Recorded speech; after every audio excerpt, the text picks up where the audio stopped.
વધુ એક મહત્વપૂર્ણ સમાચાર સામે આવી રહ્યા છે। પંચમહાલના કાલોલ ફાયર વિભાગની ઘોર બેદરકારી સામે આવી છે। નદીમાં ફસાયેલા 2 લોકોને બચાવવા માટે પહોંચી છે ફાયરની ટીમ। ફાયરની ટીમ મોટા ઉપાડે ઘટના સ્થળે બોટ લઈને પહોંચી।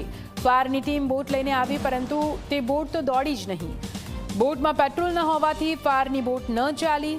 સ્થાનિકોને જાણ થતાં બોટલમાં પેટ્રોલ લાવ્યા અને તે બાદ પણ બોટ ચાલુ ન થઈ શકી।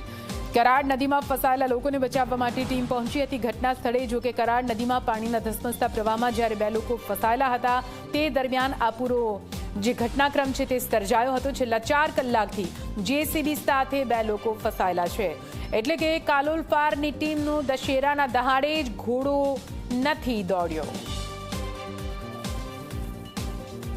તો પંચમહાલમાં જ્યાં ભારે વરસાદ અને કરાડ નદીમાં હાલ તો પૂરની પરિસ્થિતિ, નવા વહેતા વહેણની વચ્ચે એક જેસીબી અને 2 લોકો ફસાયેલા હતા। 4 કલાકથી ફસાયેલા લોકોને બચાવવા માટે ફાયરની ટીમ તાબડતોડ ત્યાં પહોંચી ગઈ, પરંતુ બોટ લઈને પહોંચેલી ટીમની બોટ જ ન ચાલી।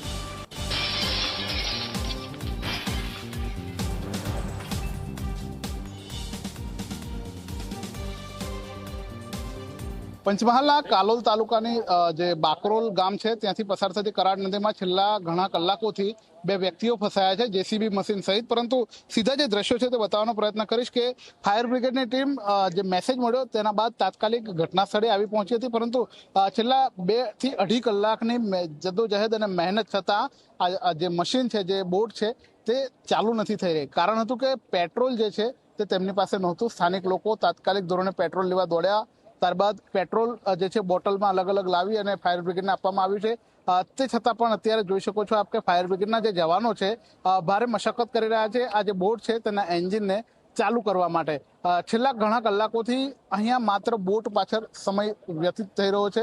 બીજી તરફ અંધારું પણ થઈ રહ્યું છે અને જે તેની વચ્ચે ફસાયેલા નદી વચ્ચે ફસાયેલા લોકો છે તેના પણ દ્રશ્યો બતાવવા માંગીશ કે ક્યારના લગભગ 3 વાગ્યાથી પહેલાના આ લોકો અહીંયા ફસાયા છે, પરંતુ તેમને બચાવવાની કામગીરી અલગ છે અને બોટ ચાલુ કરવાની કામગીરી અલગ છે। એટલે આપણે ગુજરાતીમાં એક કહેવત છે કે દશેરાના દિવસે જે ઘોડું નથી દોડતું, તેવી પરિસ્થિતિ કાલોલ ફાયર બ્રિગેડની થઈ છે અને હાલ બોટને ચાલુ કરવા માટે રેસ્ક્યુ સાઇડ પર મૂકી અને મહેનત કરવામાં આવી રહી છે। જોકે જે 2 વ્યક્તિઓ ફસાયા છે તેમનું ભવિષ્ય હજુ પણ અધ્ધરતાલ છે। સ્થાનિક તંત્ર અહીંયા પહોંચ્યું છે, પરંતુ મદદના નામે અહીંયા કશું થઈ નથી રહ્યું। સ્થાનિક લોકોમાં ગુસ્સો જોવા મળી રહ્યો છે, સ્થાનિક આગેવાનોમાં ગુસ્સો જોવા મળી રહ્યો છે। ફાયર બ્રિગેડ લાચાર છે કારણ કે તેમની પાસે પેટ્રોલ નહોતું, હવે પેટ્રોલ આવી રહ્યું છે, ત્યારે જોવાનું રહ્યું કે હવે રેસ્ક્યુ કેટલા સમયમાં શરૂ થશે અને બચાવ કામગીરી ક્યારે શરૂ થશે। જયેન્દ્ર ભોઈ, ઝી 24 કલાક, કાલોલ, પંચમહાલ।